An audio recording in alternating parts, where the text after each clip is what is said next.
Shangilia Bwana, shangilia Bwana. Shangilia Bwana. Asante sana. Karibu sana.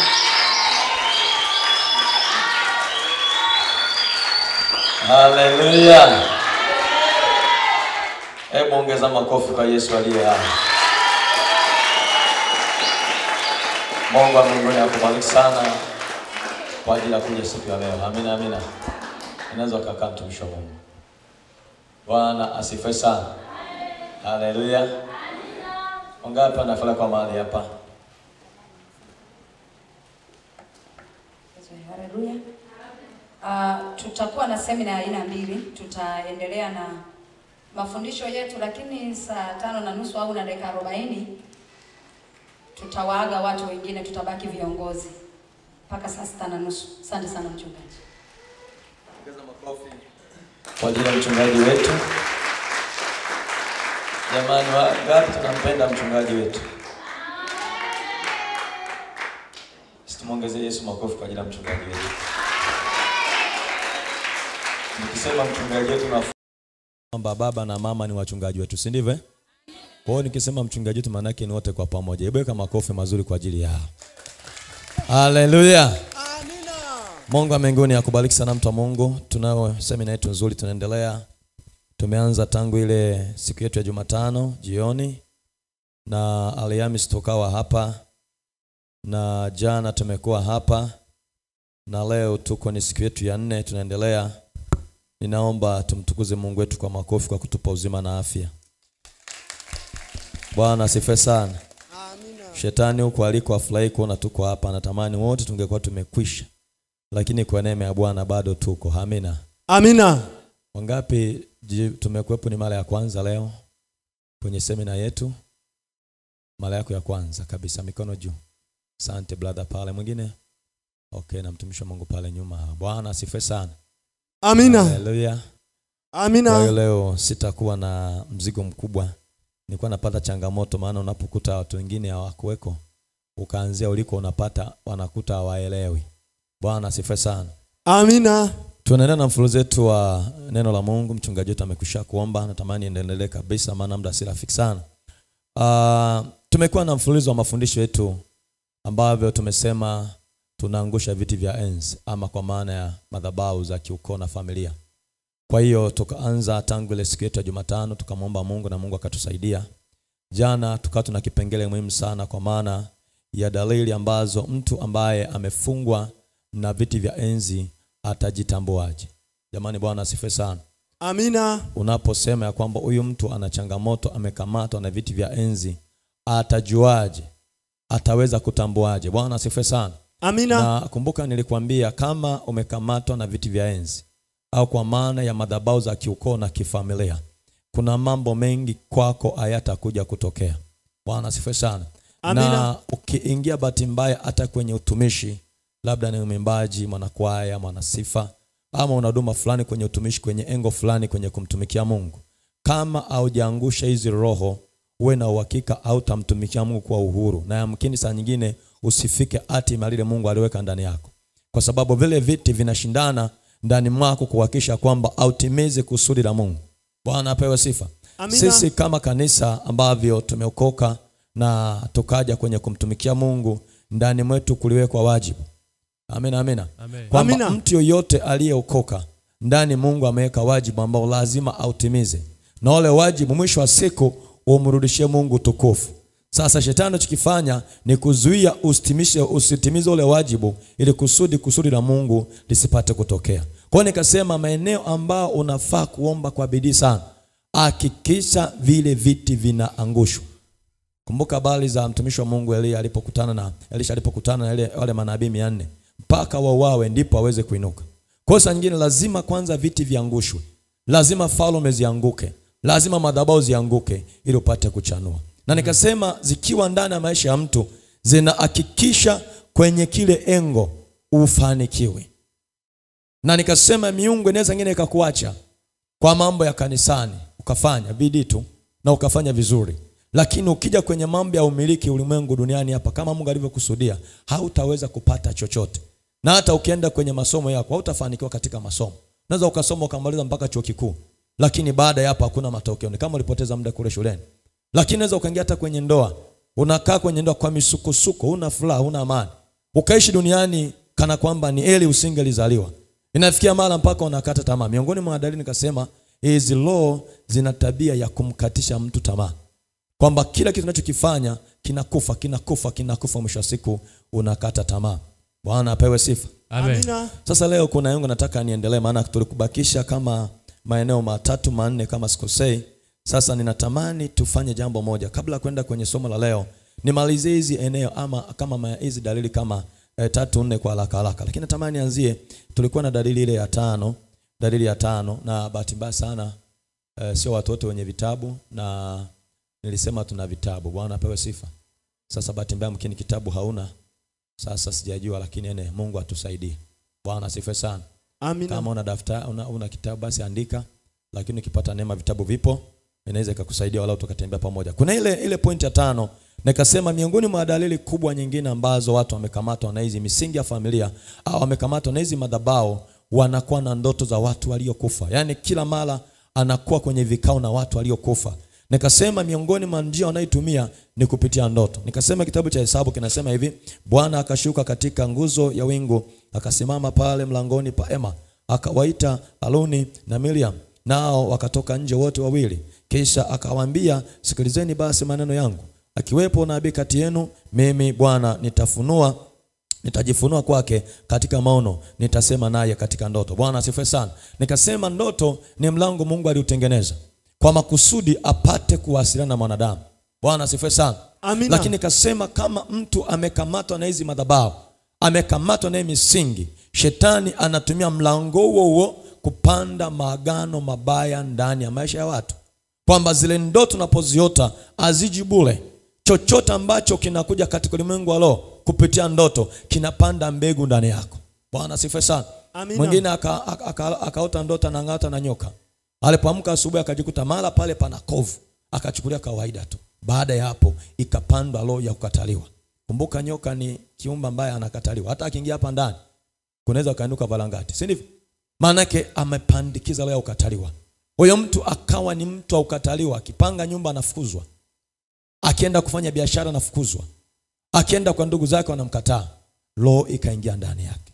Kwa ndoto yoyote unayoiota, hakikisha unaifanyia kazi. Ndio maana yangu leo nataka nianzie hapo. Usije ukapuuza ndoto. Ndoto ni taarifa inayokuambia mambo yaliyoko katika ulimwengu wa roho, aidha yajayo au yaliyokuweko au ambayo unatembea ndani yake. Bwana asifiwe sana. Amina. Kanisa mnanielewa? Kwa hiyo hakikisha unapopata taarifa kupitia ndoto, shughulika nayo. Ni kweli tuna Roho Mtakatifu anatupa taarifa, lakini pia nao mlango huko.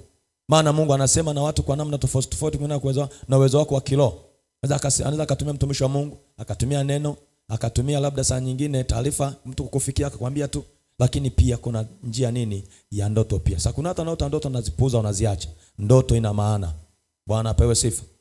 Sifahamu kama kutafakari kama Yusufu alipoambiwa na malaika mtoyo mtoto mpeleke huko, maana yake Herode anakuja. Angeligoma nini kingetokea? Kwa nini ukapata picha? Bwana asifiwe sana. Kwa hiyo ndoto hakikisha mtumishi wa Mungu unashughulika nazo. Lakini kasema jambo lingine, dalili nyingine ambayo mtu anaweza kuwa nazo nilizoziacha, zile za nyuma sitasema kulingana na muda mliokuwepo, tutakuwa pamoja ambao mkwepo sasa. Nadhani tafuta mtu aliyoandika ama tafuta kitabu inaweza kukusaidia ukapitia. Nikasema kuna pointi moja tuliacha kwa watu ambao wamekamatwa na madhabahu, wanatawaliwa na hisia kali za watu waliokufa. Mtu ambaye amekamatwa na hizi madhabahu anatawaliwa na hisia kali za watu waliokufa. Na hasa anapoingia kwenye matatizo, anapoingia kwenye shida, utasikia anasema kama mama yangu asingekufa, kama mjomba asingekufa, hasa wale watu ambao waliwahi kumsaidia, huyo mtu kuna mahala ameshikiliwa. Bwana asifiwe sana. Maana vile madhabahu zimekushikilia, ndani zinajenga ushirika wewe na wao.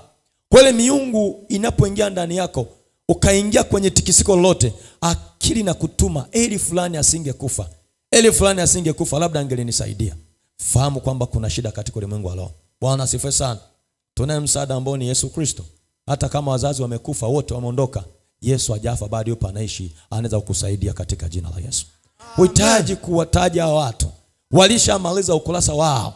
Kama kuna shida imekuja, mwambie Yesu uko pamoja na mimi, nisaidie. Maana anasema nitakushika mkono, sitakuacha uanguke. Bwana asifiwe sana. Amina. Sasa kwa nini mtu anapenda hiyo roho? Anapenda kusema maneno, ni kwa sababu kuna roho ndani yake imemshikilia inayosema kama sio mama yangu sitafika pale. Maana yake inakutazamisha na kukukilisha kwamba pasipo msaada wa huo mzimu wa mama yako hautafanikiwa. Bwana asifiwe sana. Kwa ndio maana watumishi wa Mungu lazima uwe makini ndani mwako unaposikia hiyo hali inaingia. Na mara nyingi watu wanapitia mara nyingi akipita kwenye shida, kama fulani asingekufa, kama fulani asingekufa. Bwana asifiwe sana. Lakini dalili nyingine ni kutembea kwenye misingi mibovu ya familia. Kutembea kwenye misingi mibovu ya familia. Bwana asifiwe sana. Nikasema kwa mtu ambaye ameokoka, tuna msingi ambao tumeukalia ni Yesu Kristo. Bwana asifiwe sana. Ukishaokoka tu pap, ukatengwa na misingi ya familia na ukoo, unakaa kwenye msingi ambao ni Yesu Kristo. Kwa maisha yako yanatembea kwenye mfumo huo, yanatembea kwenye njia hizo. Lakini kama kuna maagano yanafanya kazi nyuma yako, kitakachofuata mahali hapo ni misingi mibovu ya familia kutembea na wewe. Cheki kwenye upande wa afya, unakuta mnaugua magonjwa yanayofanana ukoo mzima. Angalia kwenye eneo la uchumi, wote mnafanana. Angalia kwenye mazingira yaliyozunguka, mnafanana. Bwana asifiwe sana. Hapa chini nikaandika pointi nikasema hivi: viti vya enzi vya familia ambazo ziliwahi kuwa na madhabahu au kufanya ibada za mila inayohusisha sadaka ya damu au vinywaji, familia hii daima utawaliwa na misingi hiyo iliyojengwa na kuabudiwa. Kwamba mtu ambaye amekuwa na hizo madhabahu kwenye misingi ya familia na madhabahu zikajengwa, huyo mtu anaongozwa na hiyo roho. Bwana asifiwe sana. Amina. Kwa lazima uangalie nyuma yako kuna roho ipi ambayo inasukuma maisha yako. Bwana asifiwe sana. Amen. Lakini nikasema hii misingi inatawala mfumo mzima wa maisha kwa kila kitu cha kwako unachokifanya, kwa kila kitu cha kwako unachokimiliki, kwa kila kitu ulichokuwa nacho kinatawaliwa na misingi mibovu ya familia. Kwenye maisha yako yote ndio mfumo mzima unaotawala maisha yako. Bwana asifiwe sana. Sasa lazima uangalie familia yako ikoje. Muangalie babu yako, muangalie baba yako, angalia mamlafu, jilinganishe na wewe. Uko tofauti nao baada ya kuokoka? Ukiona hakuna utofauti, fahamu kuna tayari kuna shida, shughulika naye. Jamani, Bwana asifiwe sana. Amen. Nenda lakalaka at least niweze kufika mahali ambapo natamani nifike leo. Lakini jambo lingine nikasema point inayofuata pale ambao ni ya 7, nikasema mtu mwenye shida hii ambaye amekamata ile madhabahu mara nyingi utawaliwa na roho ya kujikataa. Jamani, Bwana asifiwe sana. Amina. Mtu ambaye amekamatwa na viti vya enzi na madhabahu za kiukoo ana roho ya kujikataa. Maisha yakiwa ni magumu, kazi kawa ziendi, kinachokuja mbele yake ni kujikataa. Na wengine nafikia mahali mpaka anajizuru. Wengine anaweza akajiua. Wengine akanywa sumu. Jamani, Bwana asifiwe sana. Amen. Mweza akamwata akazila maisha, akazila kaza, akazila kila kitu, akaamua kubaki peke yake. Bwana asifiwe sana. Amina. Ni kwa sababu ya hiyo roho inayoingia ndani yake. Haleluya. Amina. Pale chini kaandika hivi: watu wenye roho hii ya kujikataa ni wenye hasira mbaya na isiyo na msamaha. Ukimtenda jambo lazima akulipizie kisasi ndipo ajisikie vizuri. Ukiona una hasira ndani yako, huwezi kusamehe. Mtu amekutendea ubaya paka umlipizie kisasi. Na umeshaokoka unajua. Jamani, tuko hapa watakatifu wa Mungu. Na hasa kwenye ndoa yapo sana. Mungu atusaidie. Amina. Mwanaume akitenda jambo baya, mama anaweka moyoni, anatafuta namna kumlipizia. Yesu anasema tusamehe. Sisi watumishi wa Bwana. Amina. Atakutenda uovu, akutenda ubaya, msamehe. Haleluya. Lakini mtu ambaye ana roho ya kujikataa, amesha yakinai maisha, ukimfanya jambo lolote mpaka akulipizie kisasi, ndipo anajisikia amani. Hiyo sura wa Mungu, kuna shida hapo katikati. Bwana asifiwe sana. Amina. Lakini pale chini kasema hivi, Biblia imeweka wazi tusilipize kisasi. Mwambie jirani yako usilipize kisasi. Usilipize kisasi. Mwambie usilipize kisasi hata kama mtu akutendea ubaya. Kisasi. Jamani, Bwana asifiwe sana. Amina. Sijasema kusamehe jambo jepesi. Unaelewa? miongoni mwa vitu vigumu katika maisha yetu ya utakatifu ni msamaha. Unaelewa kitu nasema? Mtu anaweza akachukua pesa yako kumsamehe, mtapata nyingine. Ndio? Bwana asifiwe sana. Amina. Vipi akichukua mume wako? Eti mama. Unatambua kuna kamama mtaa wa pili kanachomoka na mmeo na mnakutana njiani. Alafu kenyewe kamependeza, kameweka nywele na viatu vizuri, alafu wewe ndala imetoboka. Alafu baba kalala jana huko. Alafu nakutana njiani. Neno nasema kwamba msamehe. Imekaje? Haleluya. Amina. Haleluya. Amina. Nyepesi we? Pana. Kusema kusamehe ni rahisi sana kusema samehe.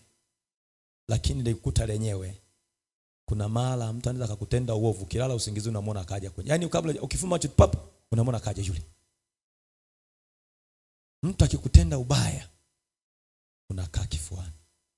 Unahamia kwenye kichwa. Unatembea kwenye mawazo. Mpaka unaweza kusema yani, hapo kupeleka kwenye jani.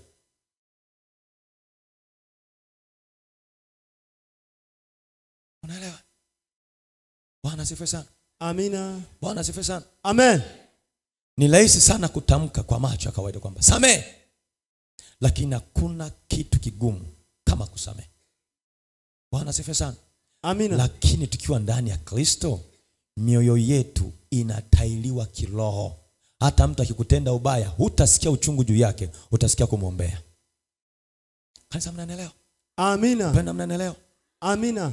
Hata mtu akikufanyia asiyofaa, kwanza Roho Mtakatifu atakwambia usimuone yeye. Muone kuna shetani ndani yake. Muombe shetani yule amwachie ili asikutende ubaya kesho. Lakini kama hicho kitu ndani hakiko, utatafuta kila namna umlipize kisasi. Bwana asifiwe sana. Amina. Ukipata muda tusoma kitabu chetu cha Warumi 12:17-19, unasikia maandiko, utakuta maandiko yanasema ushinde ubaya kwa kumtendea mtu mema. Unaelewa? Napenda mnaelewa? Amina. Na pointi nzuri pale kaelezea nzuri, anasema hivi, mtu anapokutenda ubaya, wewe ukamtendea mema, unampalia mkaa. Ukitaka kumkaanga mtu vile amekutenda ubaya, leo nakupa ufunuo. Usimlipizie kisasi.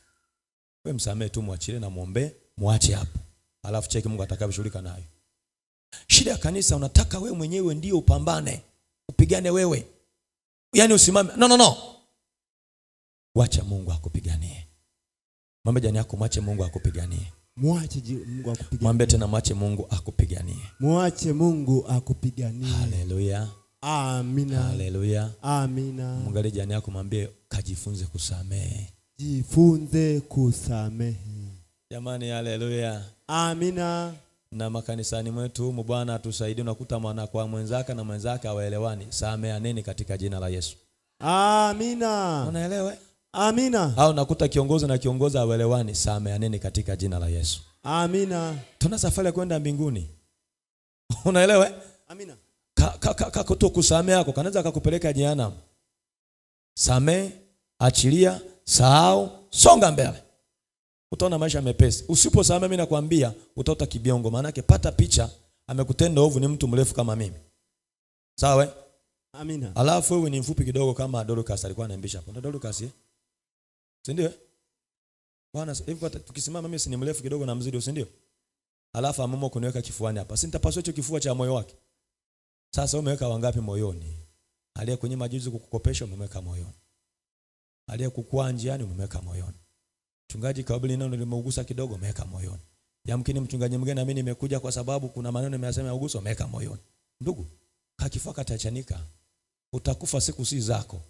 Shangaa ka jamani kazee kamekondeana kamesha nini? Kawajaza watu. Toa wote hao. Mjaze Kristo ndani inatosha katika. Amina, amina, amina, amina, amina, amina. Haleluya. Amen. Weka Kristo ndani inatosha. Sema amen. Amen. Lakini pointi nyingine ya 8, dalili ya kuona kwa mtu ameshikiliwa roho ya tamaa mbaya na kutokuridhika. Kitabu cha Zaburi 55, msomaji fika hapo haraka haraka. Zaburi 55:10-11. Tusome leo mstari mmoja alafu tuone. Tamaa mbaya na kutokuridhika. Bwana asifiwe sana. Tamaa mbaya na kutokuridhika. Kila siku unahitaji. Kila wakati unahitaji. Soma mtumishi wa Bwana. Zaburi 55:10-11.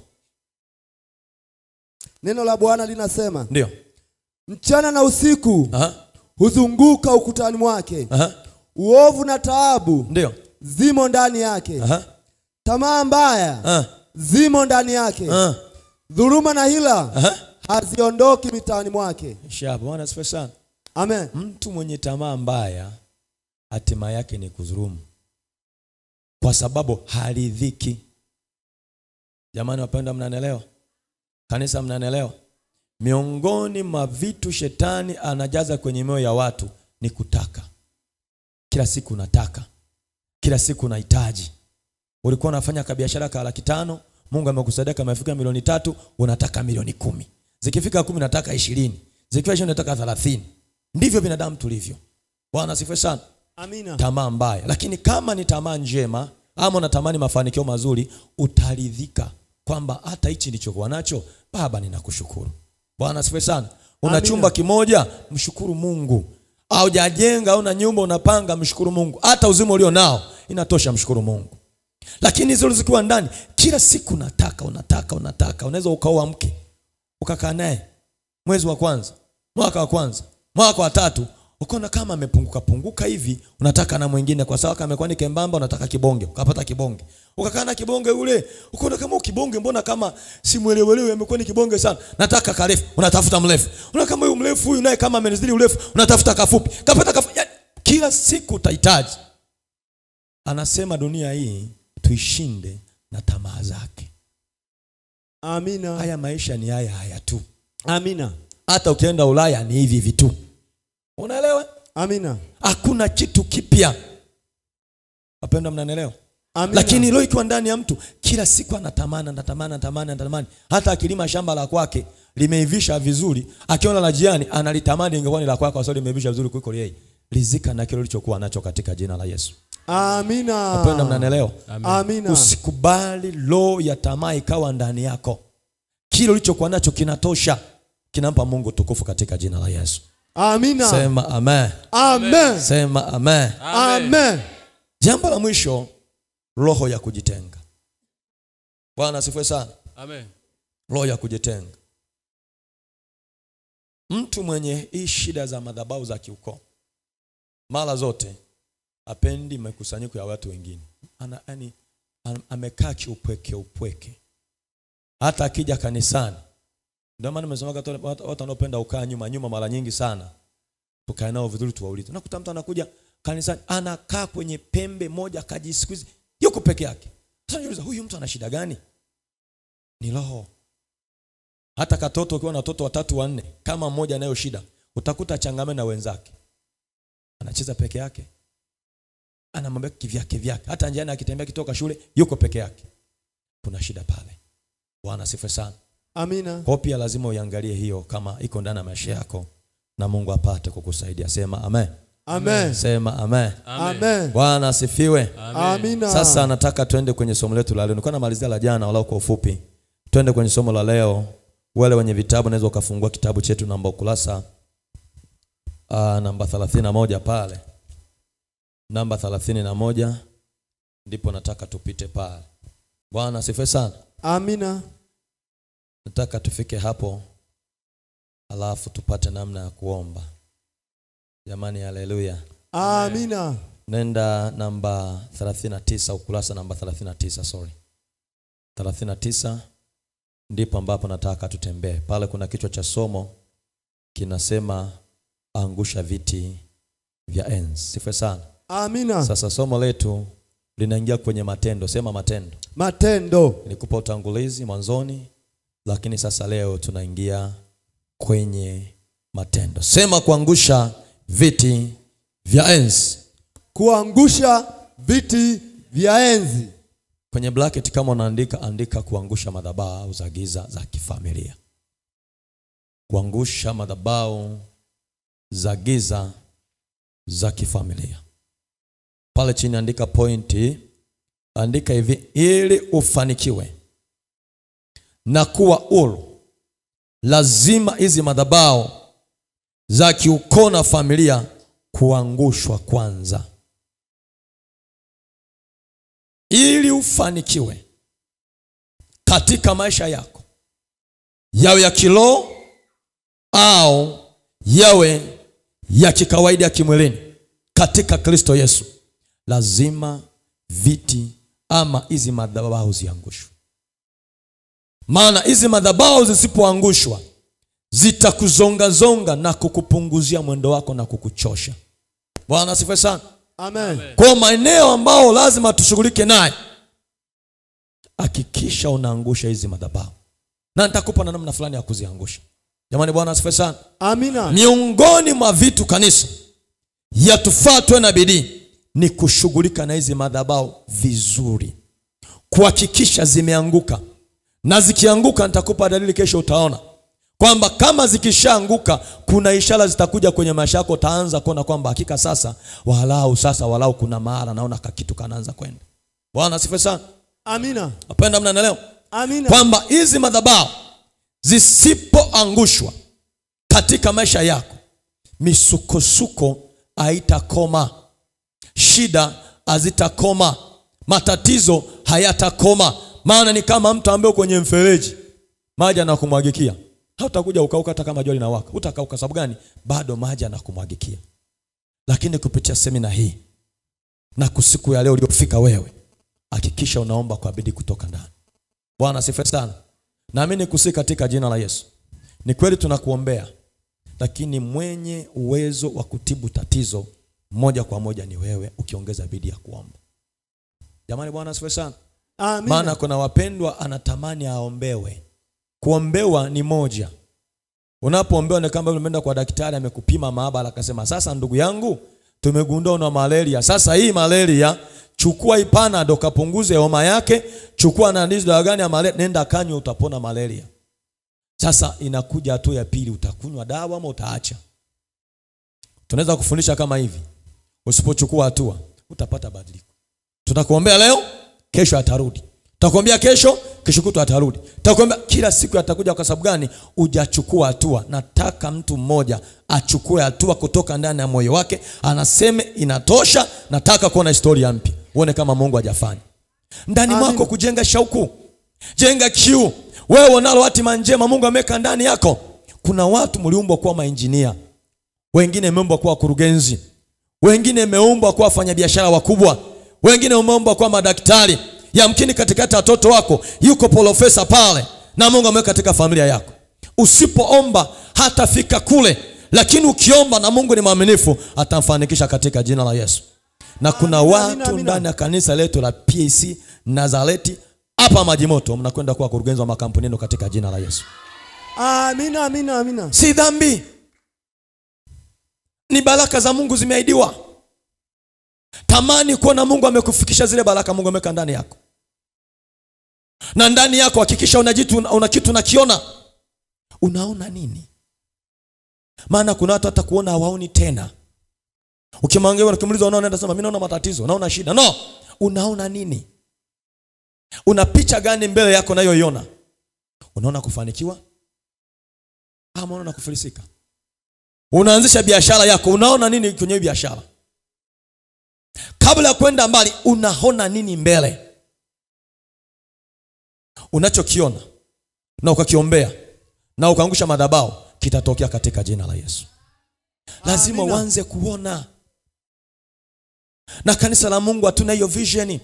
Hatuna hicho kitu cha atuoni. Yaani unaishi maisha lakini hauoni. Mungu amekesha maono ndani yako. Wewe sio hivyo hivyo ulivyo. Wewe sio kawaida. Wewe sio mtu akutembea tu ovyo ovyo, no. Wewe ni mipango madhubuti imewekwa kwenye mtandao wa Kristo, na inatakiwa ifanikiwe katika jina la Yesu. Usikubali kuishi maisha ili mradi, mpendwa. Kuwa na maono. Kanisa, mnanielewa? Amina. Lazima uwe na maono. Unafungua biashara yako ndogo, ndio una mtaji mdogo leo. Lakini katika biashara kesho unaona kuwa biashara kiwango gani? Unalima ndio kweli leo, ndio unalima vizuri, eka moja ama nusu eka, lakini baada ya miaka 10 unaona kuwa na eka ngapi mbele yako? Ni kweli leo umeanzisha kanisa, umeanzisha huduma. Shukuru Mungu kuna wachungaji hapa, tunakuanza makanisa hivi karibuni. Unaona mbele nini kwenye huduma ambayo Mungu ameweka ndani yako? Kile unachokiona ndicho kitakachokuwa. Kama unaona udogo, utakuwa udogo hivyo hivyo. Kama unaona ukubwa, utakuwa ukubwa hivyo hivyo. Lazima ndani, huku kichwani, huku ndani huku, umwombe Mungu akupe maono ambayo amewekesha ndani yako. Mungu hakuwahi kumuumba mtu ambaye ana vitu vidogo. Anasema kwa mfano wetu tumuumbe mtu kwa mfano wetu na sura yetu, wakamuumba mtu. Kwa ndani yako kuna uumbaji wa kimbingu, uumbaji wa kimungu, na uumbaji wa kimungu unapatikana kwenye Mwanzo ile 1:26. Nenda katawale, nenda kaongezeke, miliki vitu vyote, wakitaja watu miongoni mwao majina yao katika mji, na la kwako liweko. Kuna watu wanaonielewa hapa? Usiwe mtu ambaye anaisha kwenye kutane za nyumba yako, no. Hakikisha watu wanakujua wewe ni nani. Watu wanakupigia simu kutoka mikoa mbalimbali, kuna mzigo huko mtumishi, njoo uchukue mzigo huko. Hakikisha ndani unavuka mipaka. Usikae kwenye kutane za mji wa maji moto. Toka nje na Mungu akutambulishe katika jina la Yesu. Amina, amina, amina. Ni maombi yangu na mzigo wangu kwa kanisa la Mungu ambalo ametupa. Mungu atutoe kwenye kutane, atutoe kwenye mazingira yatuzunguka, atutoe kwenye machozi na majonzi na masikitiko, atupe heshima na kuinuliwa. Wakija viongozi na sisi kanisani mwetu wawepo viongozi ambao wako serikalini, si dhambi. Amina, amina. Kanisa mnanielewa? Amina. Apenda mnanielewa? Amina. Shida ya kanisa tuko kilo mno. Tunafikiri kwenda kuongoza huko ni tatizo. No. Daniel alikuwa ni kiongozi. Shida kimesha kia Abednego walikuwa ni viongozi wale ndani ya serikali. Yusufu alikuwa ni kiongozi ndani ya serikali. Sisi kanisa la Mungu tunafeli wapi? Bwana asifiwe sana. Amina. Mimi kanisa kwangu nimemwambia kabisa, nenda mkachukue fomu kule. Kuna ugombea, kwa sababu kuna uchaguzi unafanyika hapa. Yamkini sasa umechelewa, lakini bado hujachelewa, miaka 5 inakuja. Chukua fomu, gombea kule. Kuna dhambi gani? Jamani, haleluya. Amina. Tunawahitaji viongozi. Tunahitaji wakurugenzi. Tunawahitaji madirector wa makampuni. Tunawahitaji watu ambao wenye uwezo wa kusema vitu vikatikisa. Hivi nafikiri Yesu alipokufa pale msalabani, kama Yusufu Alimatayo asingelikuweko, ule mwili ungezikwa wapi? Tunawahitaji akina Yusufu Alimatayo kwenye makanisa yetu ya PAC katika jina la Yesu. Amina. Na mali hapa watoke watu wa design hiyo katika jina la Yesu. Amen. Wainuke wa mama na mabinti na vijana wenye kuona fursa na wakazitumia katika jina la Yesu. Amina. Ngapi ananielewa? Mwambie jirani yako anza kuona. Mwambie jirani yako anza kuona. Anza kuona. Mimi nimeshazaa, nimezeeka. Kwani Sara alikuwa na miaka mingapi akapata kicheko? Mimi sijasoma. Mimi ni wa kawaida tu. Baraka za Mungu aziangalie elimu. Ni wewe tumejiwekea vigingi, mimi sijasoma, ni wewe. Baraka za Mungu zinahitaji nini? Akili. Na Yesu wapi? Moyoni. Mambo mengine anajipanga yenyewe. Haleluya. Amina. Haleluya. Amen. Kwa leo tushughulike nazo madhabahu katika jina la Yesu. Bwana sifiwe sana. Amina, amina. Naweka msingi wa hili somo tupate nguvu ya kuomba vizuri. Andika hivi, viti hivi ni madhabahu halisi zinazofanya kazi na kusimamia agano kwa kila mwenye muunganiko na viti hivyo kiroho. Bwana sifiwe sana. Kwamba hizi madhabahu ni halisi, sio historia, na zinashika agano. Juzi nimekufundisha kwa habari ya agano. Zinashika agano. Familia ilipatana nini? Familia ilisemaje kuhusu wewe? Familia imesemaje kuhusu watoto wako? Ukoo, babu yako, bibi yako walisemaje kuhusu wewe? Kesho yako ikoje? Haleluya. Amina. Nikakufundisha kwa habari ya agano, akasema agano ni mkataba. Kwa hizi madhabahu zinaangalia mkataba wa ukoo unasemaje. Kama mkataba wa ukoo unasema kwamba sisi ni watu wa kufa na magonjwa, mtakufa wote kwa magonjwa. Hakuna magonjwa, mnakufa tu. Mnapukutika tu. Na ushituki. Mjomba kafa. Shangazi kafa. Dada kafa. Ugonjwa ule ule na umeokoka.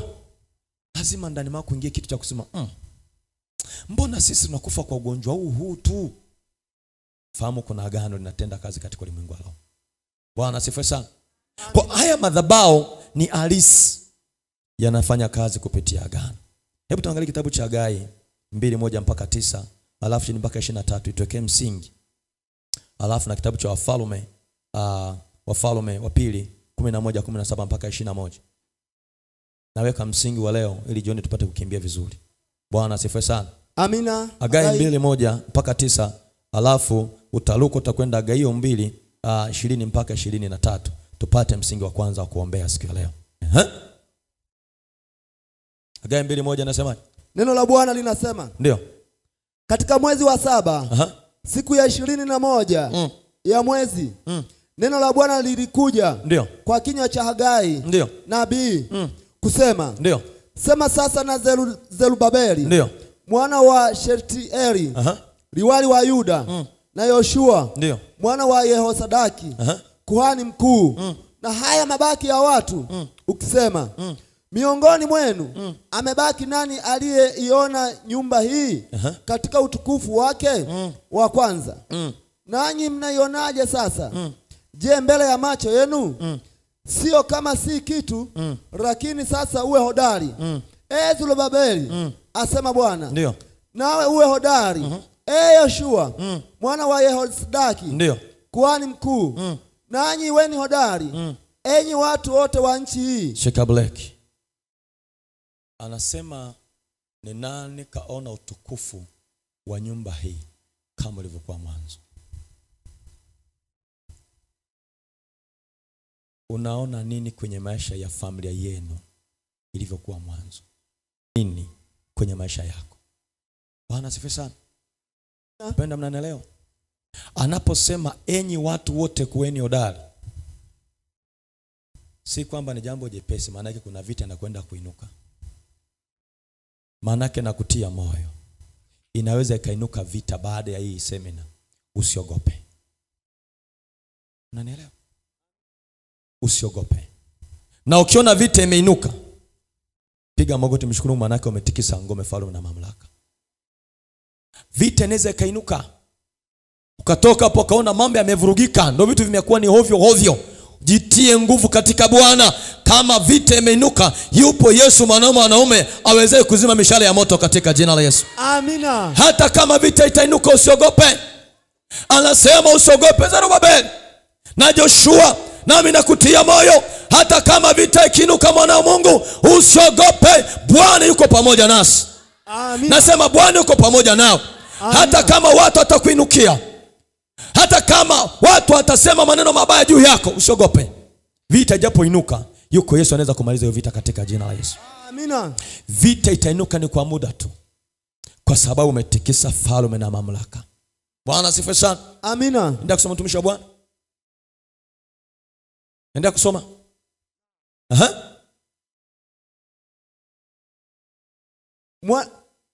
Enyi watu wote ndio wa nchi hii, asema Bwana, mkafanye kazi, ndio, kwa kuwa mimi ni pamoja nanyi, asema Bwana wa majeshi. Ndio. Kama neno lile nililoagana nanyi mlipotoka katika nchi ya Misri. Ndio. Na roho yangu inakaa kati yenu. Msiogope. Ndio. Kwa maana Bwana wa majeshi, ndio, asema hivi. Ndio. Mara moja tena, ni kitambo kidogo tu, ndio, nami nitazitikisa hizo mbingu na hii nchi na bahari na nchi kavu. Nami nitatikisa mataifa yote. Ndio. Na vitu vinavyotamaniwa na mataifa yote. Ndio. Vitakuja. Ndio. Nami nitaijaza nyumba hii utukufu. Asema Bwana wa majeshi. Sheka kidogo Black. Anasema hivi, bado kitambo kidogo. Mwambie yako bado kitambo kidogo. Bado kitambo kidogo. Shike mkono mwambie bado kitambo kidogo. Bado kitambo kidogo. Hiyo vita unayoiona bado kitambo kidogo itakoma. Mwambie maneno hayo. Mwambie maneno hayo. Mwambie hiyo shida ambayo iko mbele yako inakutesa miaka mingi, bado kitambo kidogo itakoma katika jina la Yesu. Hiyo shida inayokutesa bado kitambo kidogo. Nakutia moyo. Mimi sifahamu unapita wapi. Mimi sifahamu mazingira unayoyapita, sielewi. Lakini najua neno moja tu, bado kitambo kidogo. Wanaokoroga bado kitambo kidogo. Wanaotesa watoto wako bado kitambo kidogo. Waone mkono wa Bwana. Amina. Haijalishi wamekutesa kwa miaka mingapi. Haijalishi wametesa ndoa yako kwa miaka mingapi. Haijalishi wamekamata watoto wako wasome kwa miaka mingapi. bado kitambo kidogo. Katika ulimwengu wa ndani mwako, anza kuwapa muda, jiandaeni na kuja. Ndani mwako iambie nafsi yako, wanaotesa nyumba yangu wajiandeni na kuja, maana safari siji kama jinsi walivyonizoea, na kuja kivingine. Amina. Ifikie mahala ubadilike. Watu wasikuzoee. Mtu anatesa nyumba yako, mpe muda, mwambie naja, na nitakapokuja jiandae. Bwana asifiwe sana. Shetani anapoona umemaanisha kutoka ndani, anaanza kurudi nyuma. Bwana asifiwe sana. Tunafahamu wale yule shetani wale jamaa wa nabii wa bahari wale. Walipoona vita imekuwa ni kubwa, shetani akasema cha nini? Akanyamaza. Jamaa wakajichinja tangu asubuhi mpaka jioni, shetani ukanyaga pale. Kwa nini? Anafahamu mziki ulioko mbele yake sio kitoto. Amen. Nataka aliyekuwa anatesa maisha yako umwanzishie mziki ambao atakukimbia. Yaani mkitana njiani, anapisha njia unapita kwa sababu unao mafuta. Wanatesa nyumba yako, wao waone kwamba ukitokea mbele yao wao watawanyike katika jina la Yesu. Saa ya kuteswa imekwisha, saa ya magonjwa imekwisha, saa ya masikitiko imekwisha katika jina la Yesu. Wametesa nyumba yako, yuko Bwana aweza kutenda miujiza. Haya watu hawajanielewa. Kila ngome, kila falme, kila madhabahu zitaanguka, zile ngome zitaanguka, zile madhabahu zitaanguka. Amesema bado kitambo kidogo. Walisema utolewa, watashangaa mwanamke umevalishwa shela na tunakula bwabwa. Haya walisema utajenga, watashangaa na nyumba imeinuka. Haleluya. Amina. Piga Bwana makofi. Iko nguvu ya Bwana. Bado kitambo kidogo watakujua, watakutambua, na maji moto itajua yuko mwanamke mahali hapa, yuko mwanaume mahali hapa anemjua Mungu na aliyebarikiwa katika jina la Yesu. Sema amen. Sema amen. Usikubali kubaki hapo. Walikuzoea sana. Ifikie mahala wakupigie saruti, waseme hakika wewe ni watofauti. Tulio na Mungu ndani atuzoeleki. Wanakuona leo huna chochote, ni leo tu. Mwambie jirani yako, niangalie nilivyo leo, nikalili vizuri. Sitakuwa hivi kesho. Sina gari kesho. Mwambie kesho yangu iliyo bora inakuja. Mwambie heshima yangu inakuja. Mwambie acha kunibana, nipe nafasi, majira yangu yaja. Haleluya. Amina. Haleluya. Mwambie usinibane, majira yangu yaja. Sema amen. Abila. Nakisoma mtumishi wa Bwana msana unaofuata huo? Naam. Ndio. Bwana asema, Nisia mstari 8 ule. Fedha ni mali yangu. Na dhahabu ni mali yangu. Asema Bwana wa majeshi. Ndio. Utukufu wa mwisho wa nyumba hii utakuwa mkuu kuliko ndio wake wa kwanza. Ndio. Asema Bwana wa majeshi. Ndio. Na katika mahali hapa nitawapa amani. Asema Bwana wa majeshi. Sheka Black, nenda 20 pale. Anasema utukufu wa mwisho utakuwa mkubwa kuliko wa kwanza. Waliokuona hasara ya juzi watashangaa Mungu atakavyochomoza roduka katika jina la Yesu. Amina. Waliandika wakasema huyu ni wa kufilisika, bado tu. Ikifika mwezi wa 6 huyu duka atakuwa amefunga huyu. Ikifika mwezi wa 8 tutakuwa kabisa tumeona ni maututi. Watashangaa mwezi wa 8 duka limeinuka. Watashangaa mwezi wa 9 ndipo mwanamke ameanza kufunga mizigo nje kutoka maji moto, unapandisha kwenye magari, wanashusha pale, wanasema kwa fulani mzigo unakwenda. Ni haki yako kuinuliwa katika jina la Yesu. Lazima tuangushe madhabahu, tuone mkono wa Bwana uliye hai. Sema amen. Amina. 20 nasemaje? Kisha neno la Bwana likamjia Hagai. Ndio. Mara ya pili. Siku ya 24. Ndio. Ya mwezi. Kusema. Sema na Zerubabeli. Ndio. Liwali wa Yuda. Ndio. Ukisema nitazitikisa mbingu na dunia. Nami nitakipindua kiti cha enzi. Shika Black. Mungu anasema asubuhi ya leo anakwenda kutikisa kiti cha enzi. Watu hawajanielewa. Zile madhabahu zimekutesa kwa miaka mingi. Zimetesa nyumba yako kwa miaka mingi. Bwana anasema anakwenda kuzitikisa na anatikisa zile falme. Haleluya! Anasema zile madhabahu zimesimama kwa miaka mingi hazijakuachia. Bwana ni mzuri, anakwenda kutekesa, anakwenda kutekesa, anakwenda kutekesa katika jina la Yesu. Waliokuwa wamekushikilia, Bwana anakwenda kuwatikisa, anawatikisa, anawatikisa. Zile falme zinatikisika, zile mamlaka zinatikisika katika jina la Yesu. Falme lazima zitikiswe. Amina. Nataka mtu mmoja uanze kuona wale watesi wako wanatikisika, wanatikisika, wanatikisika, na ardhi yao inatikisika, na nyumba zao zinatikisika. Haleluya. Amina. Mungu wetu anaweza. Kanisa la Mungu, Mungu anaweza kufanya hata sasa. Anasema sema na Zerubabel, liwali wa Yuda ambaye ni kuhani wa Bwana. Nami naongea na mtu mmoja mahali hapa katika maji moto. Amina. Ngome zinakwenda kutikiswa. Amina. Waliokutesa wanakwenda kutikiswa. Waliotesa nyumba yako wanakwenda kutikiswa katika jina la Yesu. Amina. Usifanye mchezo na mtikiso wa Bwana wa majeshi ukitikisika. Moto tunasikia matetemeko huko akitokea, nyumba zinapasuka pasuka. Je, Bwana akitikisa inakuwaje? Tai. Haleluya. Amina. Haleluya. Amina. Kuna kachawi kanakurogaga. Kanaroga watoto wako. Na jana usiku alikuja nyumbani kwako, kaka kukalia. Sasa safari tunakageuza kichwa chini miguu juu. Anasema kiti kinakwenda kugeuzwa, kichwa chini miguu juu. Walikuona ni wa chini wewe, wakakushusha mpaka chini. Sasa kinageuka kibao, wanageuzwa wao, wanashushwa, wewe wanainuka. Nyumba zao zinashushwa, ya kwako inainuka.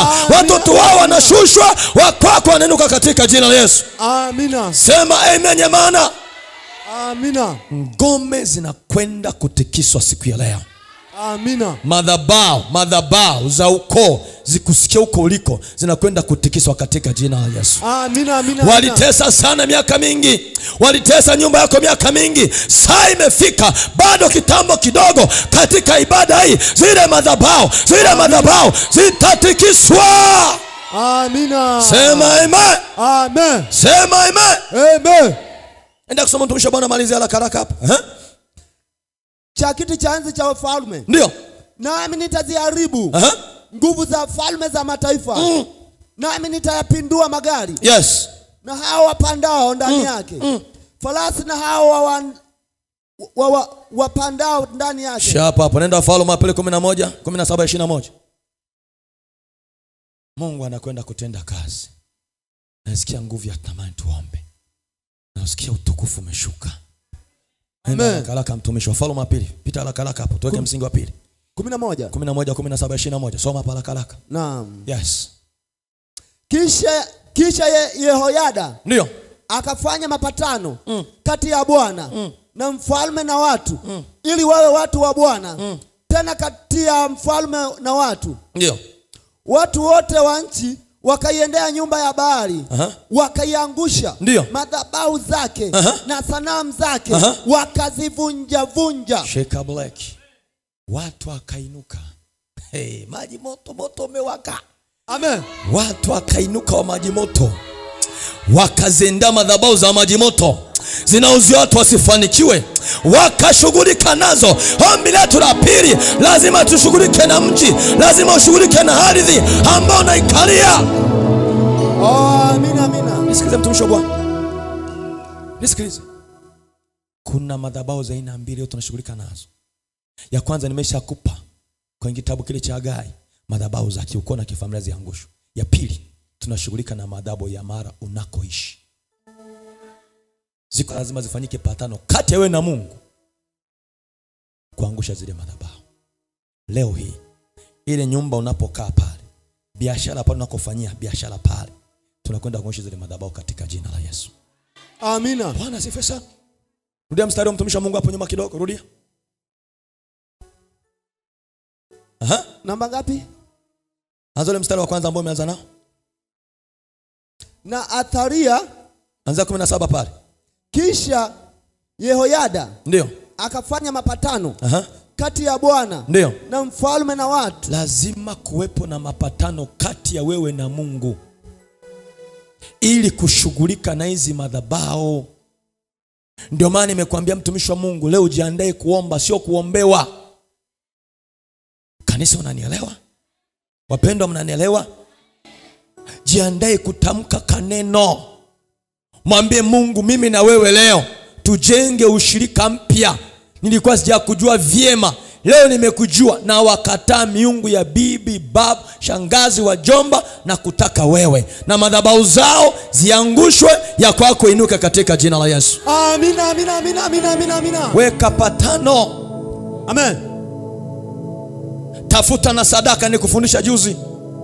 Leta kwenye madhabahu ya mtumishi wa Mungu hapa. Mwambie Bwana ameniambia nije kwako. Naleta sadaka yangu ya patano, ya kwangu mimi na Mungu wangu, na ipande kwenye madhabahu hii.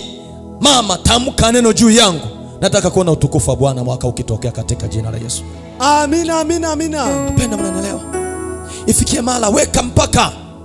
Mwambie shetani uvuki hapa. Ni kweli umetesa miaka mingi, nimekubali. Ni kweli umetesa nyumba yangu, nimekubali. Lakini mwaka huu, mwezi huu, tarehe ya leo, utavuka hapa. Chora mstari, na maanisha kutoka ndani. Mwambie Mungu, nimelia sana, nimehangaika sana, nimeteseka sana, nimetukanwa sana, nimedharauliika sana. Mimi sizai, mimba zinakufa, watoto wanaozaliwa hawana ufahamu mwema. Baba, naja kwako, nifanye kitu kipya. Amina. Maanisha kutoka ndani. Mwambie Mungu, mwambie Baba, nakuhitaji, nisaidie, natamani kuvuka hapa. Mateso inatosha, machozi inatosha, masikitiko inatosha. Kuwa kama Ana. Aliona Azai Penina anamtesa na watoto wake, akasema Mungu, tumbo ninalo na maziwa na mayai yapo, fungua tumbo langu. Mungu akafanya jambo. Usiokasema sina kitu. Unacho kitu. Hata kama pesa una akili. Ndio maana nyumbani kwako umetoka mwenyewe kwenda kushika mkono kaja hapa, ili nikuonyeshe kwamba una akili ndani yako. Kwani shetani akutese? Kwani atese nyumba yako? Kwani atese watoto wako? Na unakubali na unaridhika? No, inatosha. Mateso inatosha, masikitiko inatosha, dhiki inatosha. Tunataka Mungu atende jambo jipya. Amina. Tunataka historia mpya.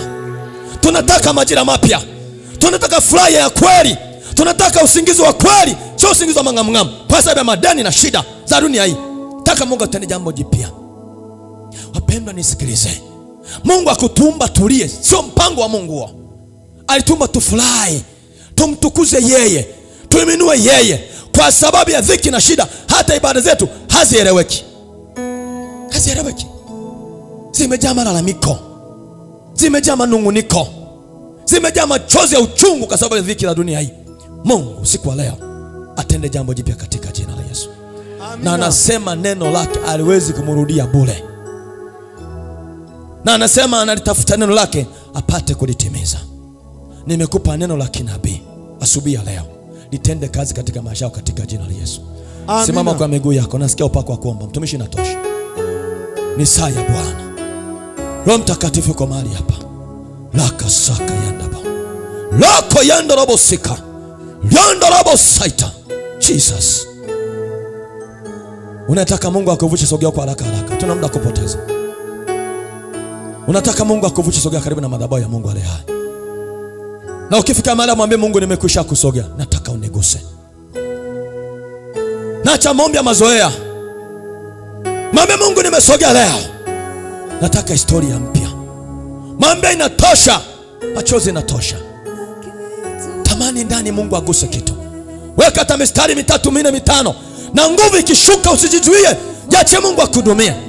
Usisubiri kuombewa. Mwambie Bwana, niguse, niguse, niguse, niguse, niguse, na Mungu atagusa. Lianda bosaka. Liondo bosaka. Na mikono yako juu kabisa, funika macho yako. Jesus. Iko nguvu ya Mungu mahali hapa. Kaupako sio kwa kawaida. Nasikia nguvu sio kwa kawaida. Nasikia manukato ameshuka, na upako wa nguvu ya Mungu ameshuka. Na mikono yako juu kabisa. Mwambie Baba, ni saa ya majira mapya.